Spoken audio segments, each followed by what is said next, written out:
Hello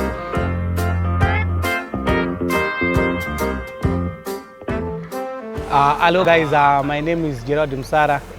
I've come with not a very interesting video, but an eye-opener to where and how people fail in their piggery projects. So in today's video, I'm going to talk about the relationship between feed and failure. You know, from my experience, I've discovered that 90% of all projects that fail to go beyond 5 years of existence, they fail because of feeds. Then I've also discovered that 60% of the people who are renting out their farms or their pens, they failed because of feed. I know there are some other independent factors that we can talk about, but today I'm going to show you how feed is always part of that matrix and how feed always contributes to failures in piggery productions. So I wrote a few points here just to guide me so that we can have a fruitful presentation. I'm going to show you the relationship between feed and failure in 3 aspects. I'm going to focus on feed and growth rates. That's number 1. I'm also going to focus on the relationship between feed and farrowing. I'm also going to talk about feed and profitability. Then the last thing that I'm going to share with you is the relationship between feed and staff. So these are the basic pointers that you are going to dwell much on.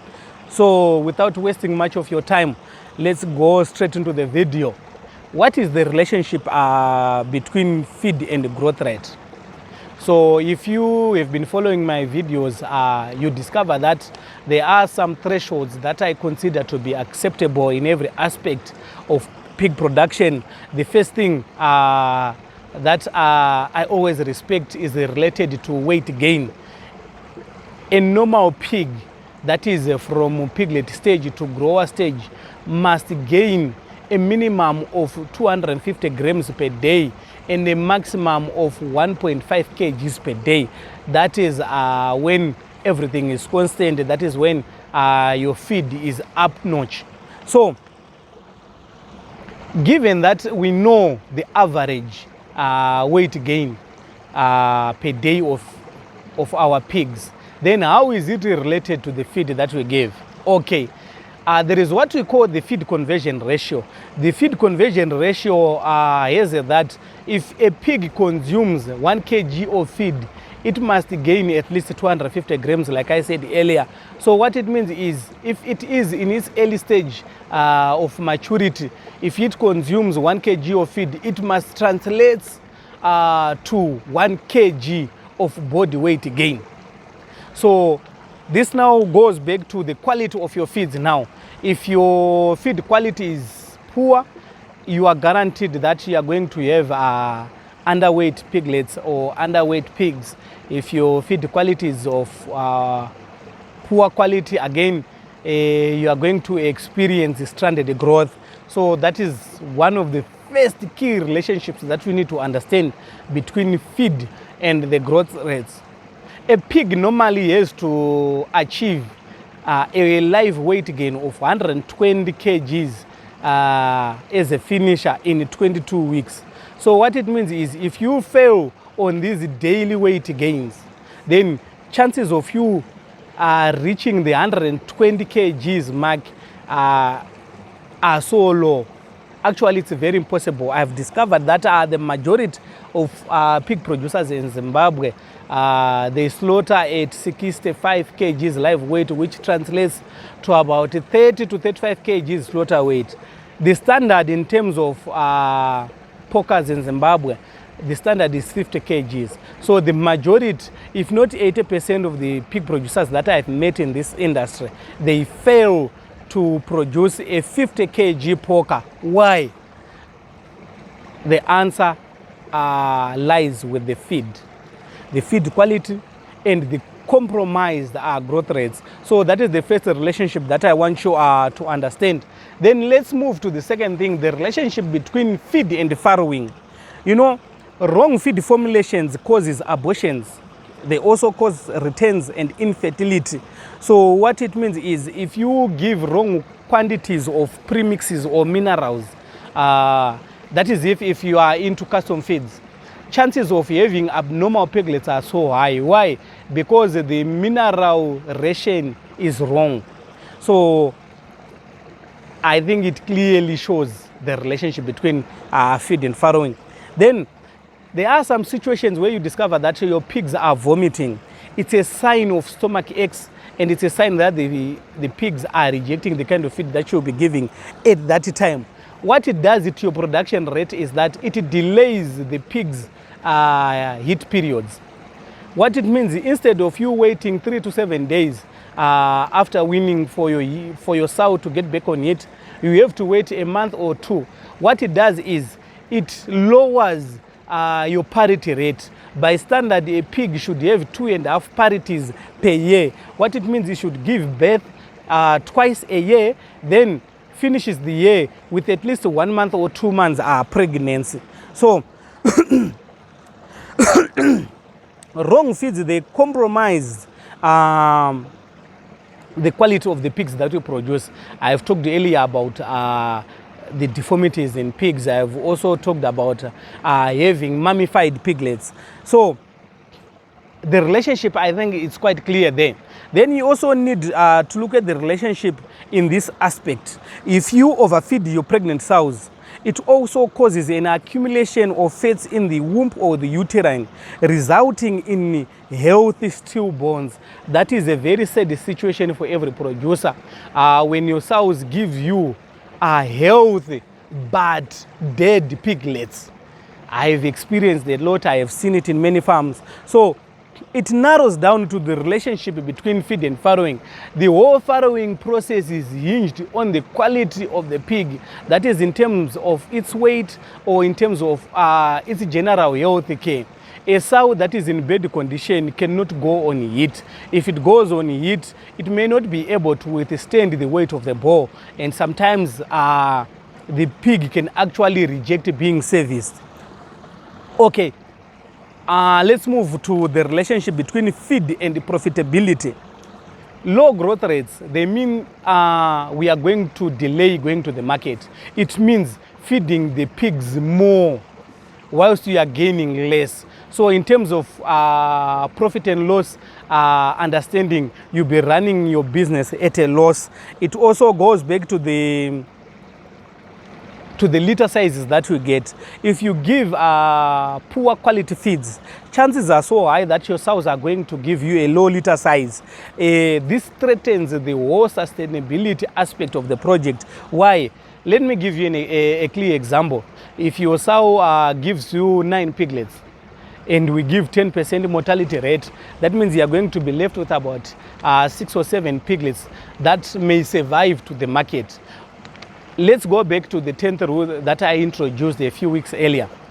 It says that every time in the pens, your sow must be represented by at least 10 or more piglets, no matter the kind of movement that we do in the pens, be it we sell, be it we select for breeding stock. There must be 10 pigs that can be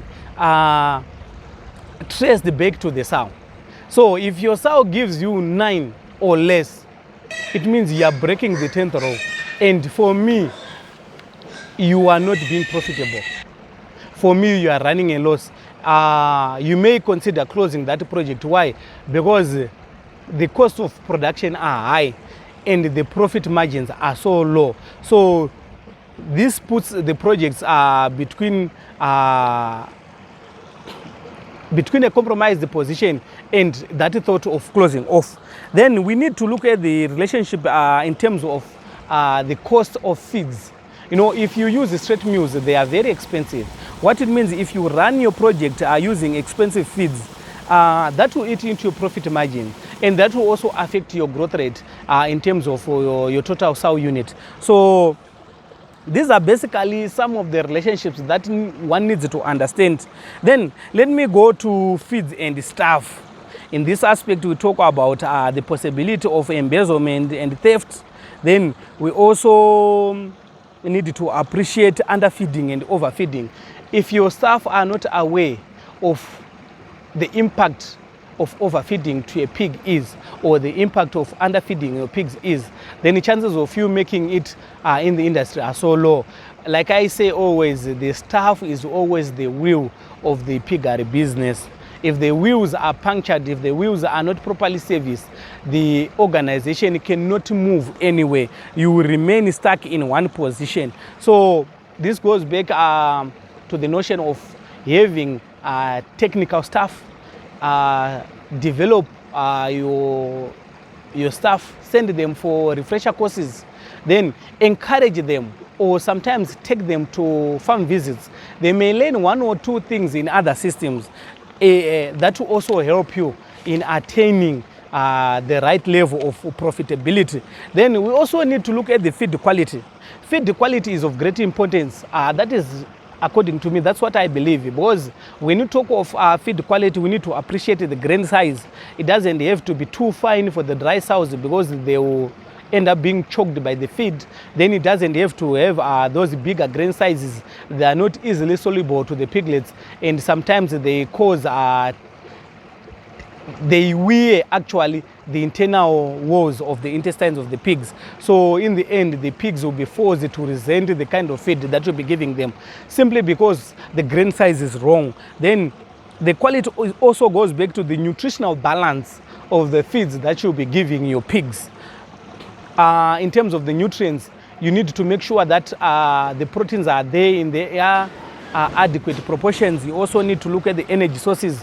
You also need to look at the minerals. We are talking of our vitamins, that is from A to D. You also need to look at your moisture level. There is a certain level of moisture that is accepted in feeds. So once you compromise in any of the four that I have discussed here, then your feed obviously is of low quality. Then there is one thing that you also consider as a farmer. You shouldn't guess the quality of your feeds. You know, you should develop that culture of having your feeds tested. That helps a lot.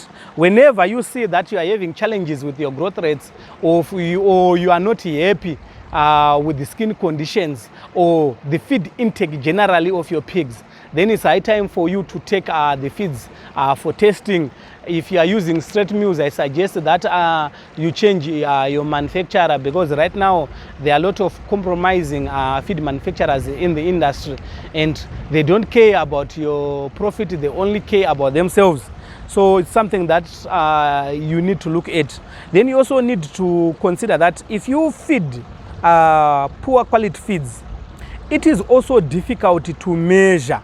Why? Because normally it takes up to weeks to notice that there is something wrong with your growth rates. So that will translate to 3 months or so of losses, where you have to recover, where you have to find means to restore the right and acceptable growth rates in your pigs.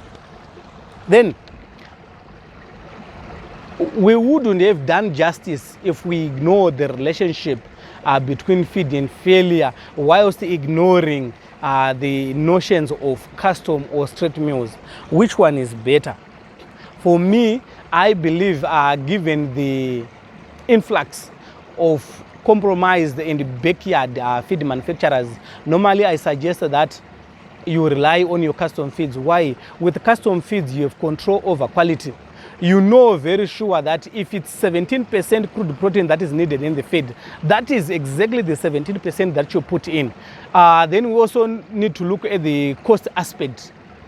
1 ton of feed is costing around $1,000 for proper feeds. That is if you are looking at lactating or grower meals. Those are the most expensive meals when it comes to pig management.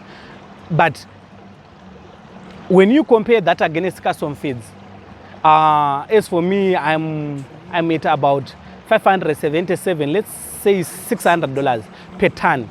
So you see, I save a lot and maintain the quality when I use my custom feeds. Then which brand is best? That one I cannot answer. Why? Because it takes a lot to build a brand. Whatever brand works for you, work with that. You just have to make sure that you maintain the 10th principle rule, and you also maintain the 250 to 1 kg daily weight gain per day. If the feed is giving you that, then you should stick to that. If you see that there are now erratic patterns that you cannot understand, then it's high time you take the feed for testing, or you change the manufacturer. So basically, that's something that I just thought we should discuss, the relationship between feed and failure. If you fail in your project, yes, there may be other factors that may contribute to that, but trust you me, I know 90% of all projects that failed, they failed because feed was in that equation. 60% of people who are renting out their pens, they failed to manage feed. Either the feed is stolen, or the feed is of poor quality, or the pigs are just being wrongly fed. So that is the relationship that you cannot separate. If you really want to be successful, pay attention to the kind of feed that you do, pay attention to the feeding regimes, stick to it and follow it religiously, then you'll be good to go. So thank you guys for taking your time to watch this video. Make sure you subscribe to my YouTube channel. It's PORCZIM, PORCZIM. On that channel, we mainly focus on pigs. If you want videos that are related to other livestock units, then you need to follow PORCZIM on Facebook page. Why? Because PORCZIM is about providing that rehabilitation center for struggling projects. So see you guys in the next video. Thank you so much. May the good Lord bless you. Cheers.